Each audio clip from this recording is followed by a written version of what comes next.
ارے بھائی آپ دلیل دیکھیں گے امام حنیفہ کی تقلید کریں گے؟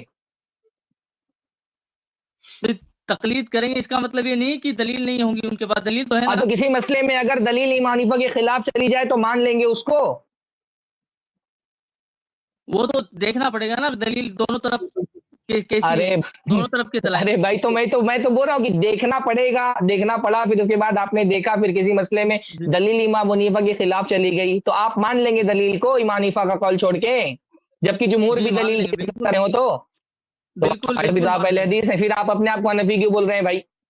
پھر کہاں منفی رہ گئے جب امام حنیفہ کو آپ نے چھوڑ دیا دلیل کی وجہ سے؟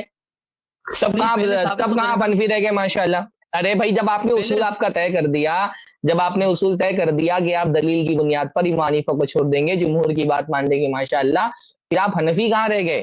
پھر تو مسلک تو آپ نے ہمارا مان ہی لیا الحمدللہ، منہج تو قبول کر ہی لیا کہ دلیل آ جائے تو امام کو چھوڑ دو. یہ ساری تقلید کی بحثیں اسی وجہ سے تو ہو رہی ہے کہ دلیل آ جائے تو امام کو چھوڑ دو. تو ہم تو استقبال کرتے ہیں آپ کا ماشاءاللہ. بارک اللہ فیکم، جزاکم اللہ خیر. بالکل مولانا، جیسے بالکل مولانا، لیکن پہلے دلیل تو آئے نا کسی مسئلے پر. نہیں دلیلیں تو آ رہی ہیں. اب وہ آپ دیکھیے دلیلیں نہیں، وہ ٹھیک ہے آپ دلیلوں کی بنیاد پر کوئی بات نہیں مان رہے تو ہم زبردستی تھوڑی کہہ رہے ہیں کہ آپ ہماری تقلید کریے. آپ دلیل کی اتباع کریے، یہی ہماری دعوت ہے کہ آپ دلیل کی اتباع کریے. بس اتنی بات ہے. بارک اللہ فیکم. جو ویڈیو لینے والے ہیں یہ بات خود ایک بہت اچھی مثال ہے. آپ نے امام طحاوی کا حوالہ دیا تو امام طحاوی رحمۃ اللہ علیہ نے جو ابن عباس رضی اللہ تعالیٰ عنہ کی حدیث ہے اس کا جواب دیا ہے کہ یہ منسوخ ہے. ٹھیک ہے آخری سوال لے رہے ہیں پھر ہمیں کچھ آگے پروسیڈ کرنا ہے. جی شیخ آخری سوال ہے ان کا بھائی کا. جی بھائی ہم یہ نہیں بحث کر رہے ہیں کہ امام طحاوی رحمہ اللہ نے جو کچھ کہا ہے صحیح ہے غلط ہے. میں نے تو ایک مثال دیا جب اجماع کی بات آ گئی نا تو ہم نے کہا کہ امام طحاوی رحمہ اللہ جو جن کو احناف کے بہت بڑا مقام حاصل ہے، انہوں نے یہ بات لکھی ہے کہ طلاق کے مسئلے میں اختلاف ہے اور صحیح مسلم کی حدیث کی وجہ سے اہل علم کی ایک جماعت ایک ساتھ دی گئی 3 طلاق کو ایک شمار کرتی ہے. یہ انہوں نے لکھا ہے نا، تو اجماع کا دعویٰ کیسے صحیح ہوگا جب انہوں نے بات لکھی ہے؟ باقی کیا صحیح کیا گئی یہ تو ایک الگ ٹاپک ہوگا نا، ٹاپک چینج ہو رہا ہے وہاں پہ. بھائی ہم صرف اتنی بات ثابت کرنے کے لیے وہ حوالہ دے رہے ہیں کہ انہوں نے اختلاف کو تسلیم کیا، تو آپ اجماع کا دعویٰ نہ کریں، یہ اصل پوائنٹ ہے. ٹھیک ہے چلیے جزاک اللہ خیر. اجماع کی تعریف کر سکتے ہیں آپ؟ اجماع کسے کہتے ہیں آپ کی نظر میں اجماع کیا؟ نہیں میں آپ سے پوچھ رہا ہوں نا. اجماع کی تعریف سے یہاں کیا لینا دینا ہے؟ مطلب کیوں آپ اجماع کی تعریف کرا رہے ہیں بھائی؟ کیوں چاہتے ہیں آپ اجماع کی تعریف کریں؟ میں اس لیے کہہ رہا ہوں مولانا، جیسے کوئی بھی شخص اگر اختلاف کرے، کوئی ایک شخص اٹھ کر اگر جیسے امام طحاوی کا آپ حوالہ دے رہے ہیں کہ وہ انہوں نے لکھ دیا کہ اختلاف ہے، ٹھیک ہے، تو کیا ایک شخص کے اختلاف لکھ دینے سے اجماع ختم ہو جاتا ہے؟ ارے بھائی حدیث کے الفاظ ہیں کہ حضرت ابوبکر کے دور میں، اللہ کے رسول کے دور میں 3 طلاق ایک مانی جاتی تھی. تو اب اس سے بڑا اجماع اور کیا ہوگا؟ اجماع کا دعویٰ تو حدیث کے متن رد کر رہا ہے، حدیث کا متن رد کر رہا ہے کہ اجماع نہیں ہے. جب اللہ کے نبی کے زمانے میں، حضرت ابوبکر کے زمانے میں 3 ایک مانی جاتی تھی تو اجماع کیسے ہو گیا؟ پھر اجماع کو منسوخ نہیں کر سکتا ہے نا. جب اللہ کے رسول صلی اللہ علیہ وسلم کے زمانے میں 3 کو 1 مانا جاتا تھا، حضرت ابوبکر کے زمانے میں 3 کو 1 مانا جاتا تھا، تو اجماع کیسے ہو گیا پھر؟ یعنی شریعت کا حکم تھا، سارے صاحب مل کر کے ختم کر دیں گے کہ آج سے شریعت کا حکم نہیں رہے گا. نہیں، جیسے مولانا صاحب جیسے یہ جو حدیث روایت ہے حضرت ابن عباس رضی اللہ تعالیٰ عنہ سے ہے نا، ہاں تو انہی کا اس کے خلاف عمل ہے اور فتویٰ ہے. اب یہاں وہاں کیوں بھاگنے لگتے ہیں بھائی؟ اب یہ عمل ان کا فتویٰ اس کے خلاف ہے یا موافق ہے، یہ تو دوسری دلیل ہو گئی نا. اجماع والی بات میں ہم کہہ رہے ہیں متن سے ثابت ہو رہا ہے کہ اجماع نہیں ہے. ہم نے آپ کو باقاعدہ حوالہ دیا کہ امام نووی جو مسلم کے سب سے بڑے شارح ہیں، انہوں نے خود نیچے یہ بات لکھی ہے کہ متفق علیہ نہیں، اس مسئلے میں 2 قول ہے. امام نووی نے یہ بات لکھی ہے. تو جب آپ اتنا تو مان لے پہلے میرے بھائی کی اجماع دیکھ، اتنا جو ایک بات میں دیکھیں، ہمیشہ میں گفتگو میں ایک بات بولتا ہوں، بار بار کیا کرتے ہیں، ایک نقطے پہ بات ختم نہیں ہوتے دوسرا نقطہ لے آتے ہیں، تو عوام جو ہے نا ان کو بعض مرتبہ سمجھنے میں پرابلم ہوتا ہے کہ آپ کی بات کا جواب دے دیا گیا. اجماع والا جو دعویٰ آپ نے کیا تھا تو ہم نے ثابت کر دیا کہ اجماع کا دعویٰ غلط ہے کہ نہیں ثابت کیا ہم نے. اجماع کہتے پھر اس کے بعد آئیے گا کہ ابن عباس کا فتویٰ موافق ہے کہ مخالف ہے قول کے. ہاں نہیں میں یہ کہہ رہا ہوں کہ اجماع کسے کہتے ہیں، یہ ذرا آپ بتا دیں تو مہربانی ہوگی. آپ نے کون سے اجماع کا دعویٰ کیا تھا؟ آپ نے جس اجماع کا دعویٰ کیا تھا ہم کہتے ہیں وہ اجماع نہیں ہے. آپ بتاؤ نا اجماع کون سے؟ آپ نے کون سا اجماع کا آپ دعویٰ سے کیا؟ میں پوچھ رہا ہوں کہ اجماع اچھا کسے چلو کہیں گے؟ بھائی آپ کے کو نزدیک تعریف کسے؟ سننا ہے. اجماع جی کہتے ہیں اتفاق و مجتہدی هذه الامہ. اس ترنم سے تو بول سکتے، اصول تو ترنم سے بول سکتے نا. اتفاق و مجتہدی هذه الامہ علی حکم شرعی بعد وفات النبی صلی اللہ علیہ وسلم فی عصر من العصور. بدلیل شرعی. اتفاق و مجتہدی هذه الامہ علی حکم شرعی فی عصر من العصور بعد وفات نبی صلی اللہ علیہ وسلم. یہ اجماع کی تعریف ہے. فرمائیں. جی اب مجتہدین کا اتفاق ہو جائے کسی چیز پر، ہے نا؟ ہاں ہاں حضور صلی اللہ علیہ وسلم کے بعد مجتہدین کا اتفاق ہو جائے کسی مسئلے پر، وہ اجماع ہے. ہاں یہی ہے نا؟ ہاں. اللہ حکم اتفاق و جمیع شرعی. ایک منٹ. اللہ حکم شرعی، کسی شرعی حکم پر اتفاق ہو جائے. ٹھیک ہے، جی کیا یہ ایسا یاد ہو رکھیے سکتا گا ہے کہ کہ شرعی حکم پر اتفاق ہونا چاہیے. جی کسی کیا ایسا ہو سیاسی سکتا ہے فیصلے پر اتفاق نہیں، کسی شرعی حکم پر اتفاق ہونا چاہیے. ہاں اب کیا بولیے. ایسا ہو سکتا ہے کہ کیا ایسا ممکن ہے کہ مجتہدین حضرات شریعت کے خلاف کسی بات پر امت کا اجماع ہو جائے؟ پہلے ثابت تو کرو میرے بھائی کہ اجماع ہوا ہے. نہیں آپ تو کیا دعویٰ ایسا کر رہے ہو ممکن ہے؟ صرف نا. نہیں میں آپ سے سوال کر رہا ہوں، کیا ایسا ممکن ہے؟ ہاں ممکن ہے. کسی نہیں، ایسا نہیں ہو سکتا ہے کہ کسی غیر شرعی حکم پر مجتہدین کا اجماع ہو جائے. ایسا نہیں ہو سکتا ہے. نہیں ہو سکتا نا ایسا. ہاں تو چاروں ائمہ اربعہ مجتہدین ہیں نا، چاروں امام ارے بھائی آپ مجتہدین ہیں. اجماع اور چاروں مجتہدین کو آپ سارے مجتہدین کی بات کرتے ہیں، پھر کہتے ہیں چاروں ائمہ کا اجماع کہلائے گا. چاروں ائمہ کا اتفاق اجماع کہلائے گا یا پوری امت کی مجتہدین کا اتفاق اجماع کہلائے گا؟ میں نے بھی اجماع کی کیا تعریف کی کہ چاروں مجتہدین متفق ہو جائیں. نہیں میں نے یہ کہا ہے. جیسے میں نے کیا کہا؟ اتفاق و مجتہدی هذه الامہ، اس امت کے مجتہدین کا اتفاق. میں نے نہیں کہا کہ چاروں ائمہ کا اتفاق. تو آپ بات کرتے ہیں چار ائمہ کے اتفاق کی اور بول رہے ہیں کہ اجماع ہو گیا. تو چار ائمہ کا اتفاق اجماع ہو گیا. بھائی کیا اجماع کی یہ تعریف ہے کہ چار ائمہ جس پہ متفق ہو جائیں وہ اجماع ہے؟ کہ ان چاروں کے علاوہ اور کون سے ایسے مجتہدین ہیں جن کو امت نے نہیں فالو کیا ہے؟ پہلے مجھے یہ بتائیے کیا آپ کے یہاں اجماع کی یہ تعریف ہے کہ چاروں ائمہ جس پر متفق ہو جائے وہ اجماع ہے؟ نہیں، چاروں امت چار امام پر اجتماع ہو گئی، یعنی کہ ان کا امت کا بھی تو امت ان چاروں پر ہی جمع ہو گئی. ان کے علاوہ امت نے کس کو میں نے فالو کیا کیا ہے؟ سوال کیا آپ سے میرے بھائی؟ میں نے آپ سے کیا وہی سوال کیا؟ کیا آپ کے یہاں اجماع کی یہ تعریف ہے جس پر چاروں امام متفق ہو جائیں؟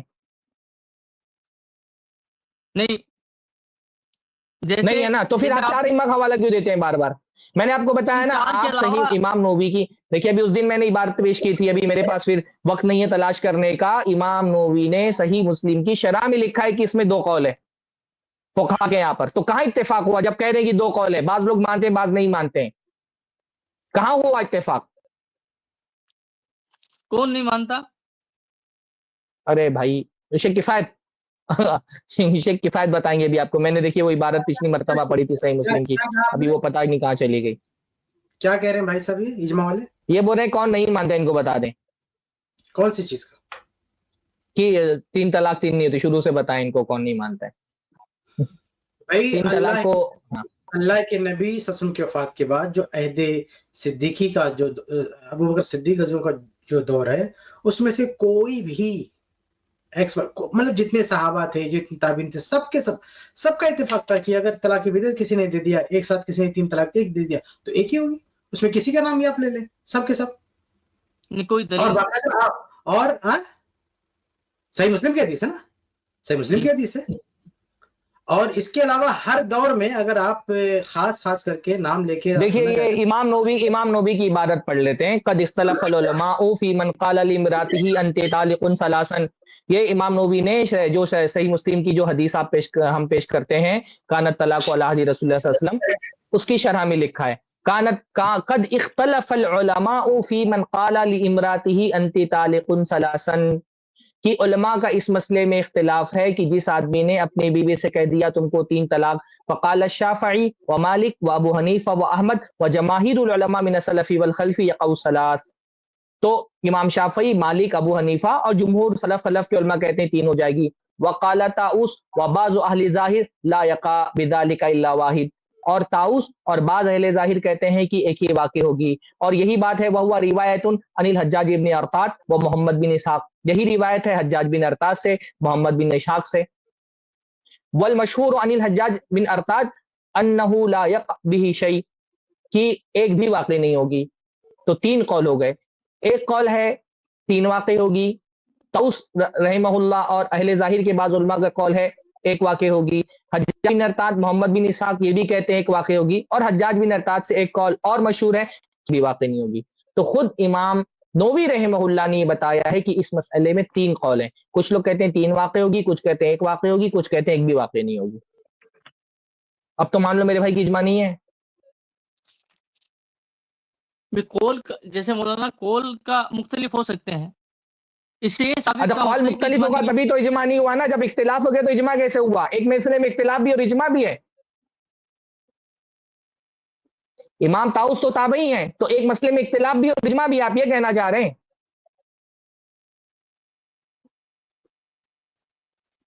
قول تو صحابہ کے بھی مختلف پائے جاتے ہیں نا، اس کا تو مطلب اجماع نہیں ہوگا نا جب قول ہو جائے۔ ارے بھائی جب بھائی آپ دیکھو یہی مسئلہ ہے نا کہ آدمی کے پاس حق آئے تو اس کو تسلیم کر لینا چاہیے۔ مان لو کہ اس پہ اجماع نہیں ہے، آپ کے سامنے امام نووی کا قول میں نے پیش کر دیا، وہ کہہ رہے کہ اختلاف ہے، تو جب اختلاف ہو گیا تو اجماع کہاں رہ گیا؟ جی مولانا میں اتفاق کا مطلب ہوتا ہے نا، ابھی آپ نے مجھ سے دیکھو، آپ نے مجھ سے اجماع کی تعریف کروائی، میں نے آپ کے سامنے اجماع کی تعریف کر کے رکھ دی۔ اتفاق مجتہدی هذه الامہ، اس امت کے مجتہدین کے اتفاق کو اجماع کہتے ہیں۔ اور یہاں پہ خود امام نووی کہہ رہے قد اختلف العلماء فی من قال لامرأۃ انت طالق ثلاثا، علماء کا اس پر اختلاف ہے کہ جو آدمی اپنی بیوی سے کہہ دے تم کو 3 طلاق ہے، تو خود امام نووی کہہ رہے کہ اختلاف ہے، تو کہاں اجماع ہوا؟ اتفاق ہوگا تب اجماع ہوگا نا، یہاں تو خود امام نووی کہہ رہے کہ اختلاف ہے۔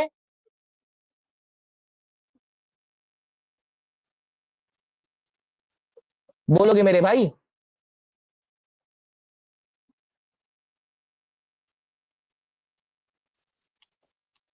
کیا ہوا؟ ویڈیو شاید ان کی رک گئی۔ ہاں کچھ مسئلہ ہو گیا، اب آگے نہیں شیخ، جو آپ سوال پوچھ رہے ہیں وہ غور کر رہے ہیں، اور امید کرتا ہوں غور کریں گے انشاءاللہ جی، اور الحمدللہ کیونکہ عین وقت پہ ہی ابھی سامعین کے لیے ہم بتا دیں بھائی کہ دیکھیے یہ مسئلہ، اب جب آپ دلیل کی بات کرتے ہیں تو ہم دلیل سے جواب دیتے ہیں، جب آپ اجماع کی بات کرتے ہیں تو ہم ثبوت پیش کرتے ہیں کہ اختلاف موجود ہے، تو نہ دلیل کا جواب دے پا رہے ہیں آپ، اجماع کا جواب آپ سے بن پڑ رہے ہیں۔ اجماع کب ہوگا؟ جب اتفاق ہو جائے گا نا، جب امام نووی رحمہ اللہ خود فرما رہے ہیں کہ اس مسئلے میں علماء کا اختلاف ہے، تو اختلاف کا مطلب کہ اتفاق نہیں، اتفاق کا مطلب کہ اجماع نہیں ہے۔ آسان سی بات ہے بھائی، ماشاءاللہ۔ یہ پتہ نہیں ان بھائی کو سمجھ کیوں نہیں آ رہی ہے۔ نہیں انشاءاللہ امید کرتے ہیں وہ ڈسکنیکٹ ہو گئے وہ ابھی، اور امید کرتا ہوں وہ اس بات پر غور کریں گے انشاءاللہ، اور جزاک اللہ خیر۔ یعنی ان کے سوال پوچھنے کا دیکھیے طریقہ جو تھا نا وہ ادب سے تھا، الحمدللہ 1 by 1 سوال پوچھتے آ رہے تھے، حالانکہ کئی بار سیم سوال کا کلیئر کٹ جواب تھا، واضح طور پہ جواب دے دیتے تو اتنی کنورسیشن آدھے ٹائم میں ہو جاتی تھی، لیکن پھر بھی اچھا تھا الحمدللہ۔ تو یہ ہم سب بھائیوں کو کہہ رہے ہیں کہ اوپن انویٹیشن ہے ہماری طرف سے کہ آپ آئیے یہاں پر، جو لوگ ہم سے اتفاق نہیں رکھتے ہیں وہ بھی آئیں، اپنے دلائل پیش کریں، انشاءاللہ ہم ادب سے پیار سے بات کریں گے ایک دوسرے کے ساتھ، اور بات سمجھنے کی کوشش کریں گے آخر میں صحیح بات کیا ہے، حق بات کیا ہے۔